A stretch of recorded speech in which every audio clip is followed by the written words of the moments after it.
안녕하세요. 전국신학대학교 학생연합 섬기고 있는 최영선 목사입니다.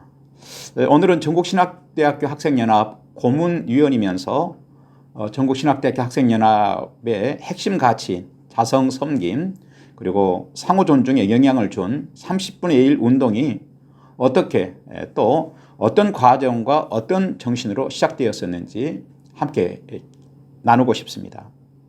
약 한 35년 전쯤 제가 조그만 상가 2층에 세를 내어서 아내와 개척을 했습니다.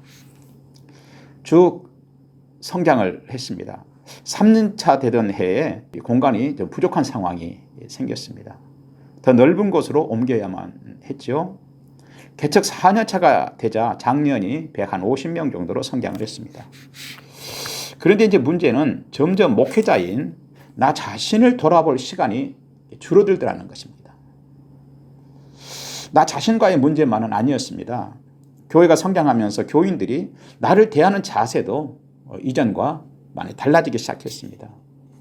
전에는 사실 설렁탕 한 그릇만 먹어도 한 가족처럼 편하게 생각했던 교인들이었습니다. 하지만 이제 그런 대접을 하면 죄송하다는 생각을 하기까지 했습니다. 식사 관련해서 좀 더 말씀을 좀 드리겠습니다.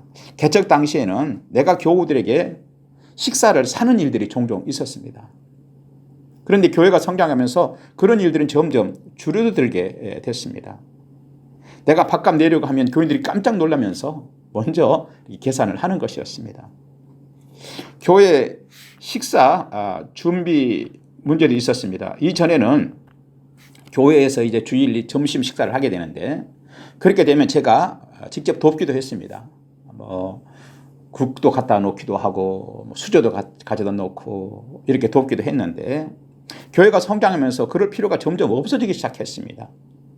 가만히 가서 식탁에 앉아 있으면 내 식탁은 자연스럽게 준비가 됐던 것이죠. 물론 교회에서 식사 질서는 매우 중요한 것 중에 하나입니다. 그래서 의도적으로라도 또 그렇게 해야 할 때도 있는 것이 사실입니다. 하지만 그런 것도 아닌데 식탁이 차려지기를 그냥 앉아서 기다리고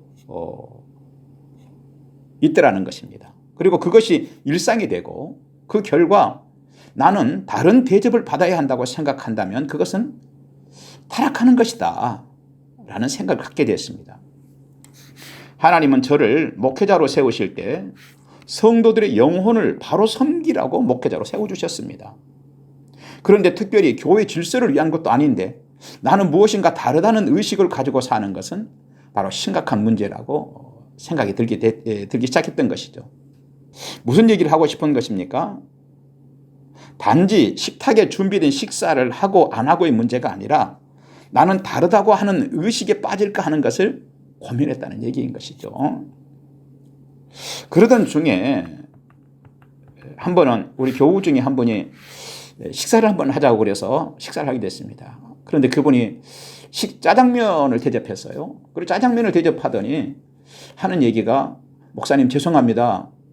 왜 그러느냐 그랬더니 이제는 아주 개척교회 목사님도 아닌데 격에 맞지 않게 짜장면을 대접해가지고 죄송하다는 거였어요. 그 순간 굉장히 충격받았습니다.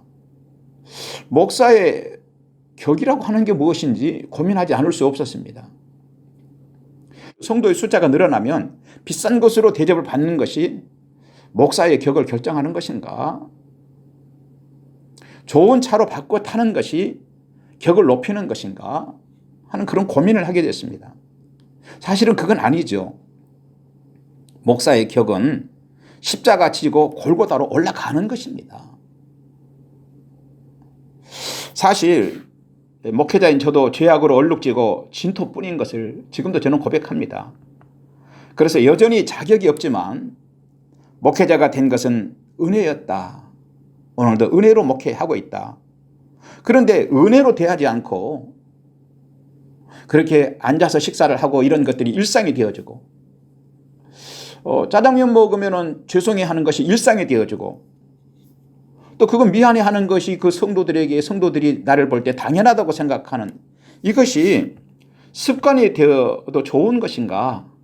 나 이렇게 살아도 되는 것인가? 하는 그런 고민을 하게 됐던 것입니다.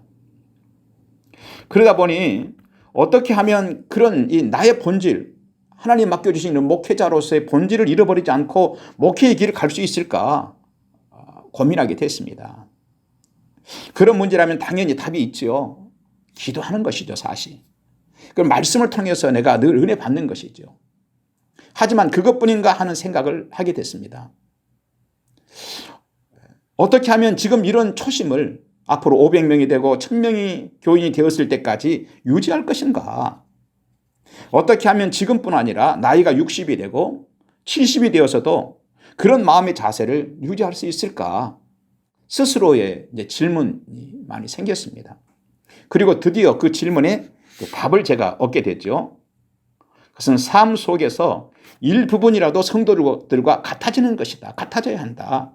그리고 진정으로 성도들과 함께 하는 것이다 하는 답을 얻게 됐습니다. 그것은 일부 아주 조금이라도 목사의 신발을 벗고 성도의 신발을 신고 함께 하는 것이라는 결론에 제가 도달하게 됐습니다. 기도하는 가운데 좋은 생각이 떠올랐습니다.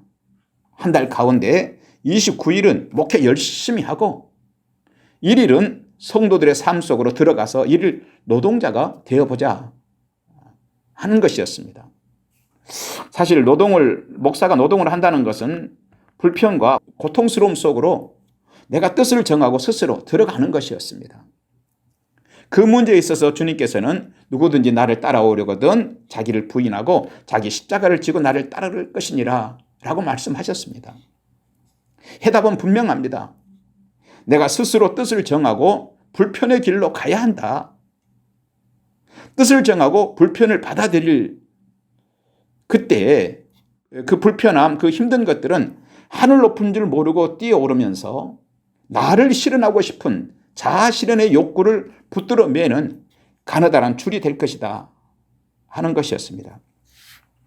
그러던 어느 날 남전도 회장에게 이제 교인들에게는 알리지 말아달라고 당부를 하면서 혹시 내가 어디에 가서 일할 곳이 있는지 한번 알아봐 달라는 간곡한 부탁을 했습니다.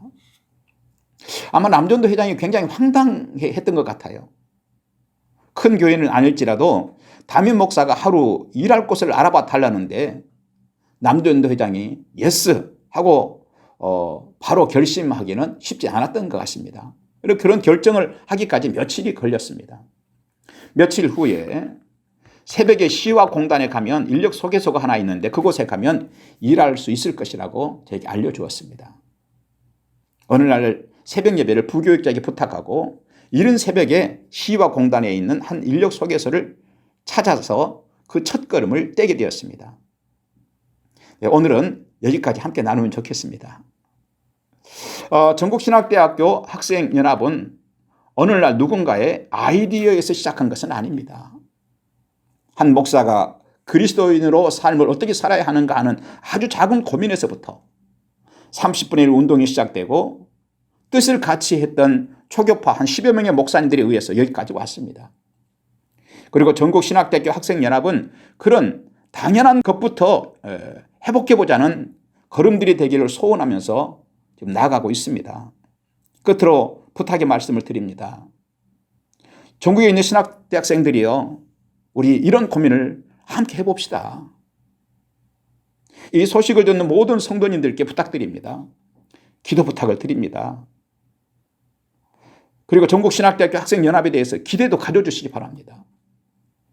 앞으로 이런 이야기들을 계속 나누도록 하겠습니다.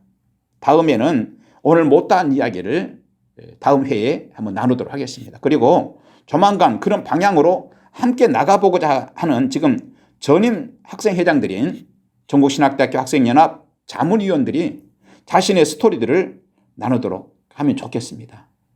오늘 이렇게 마치도록 하겠습니다. 대단히 감사합니다.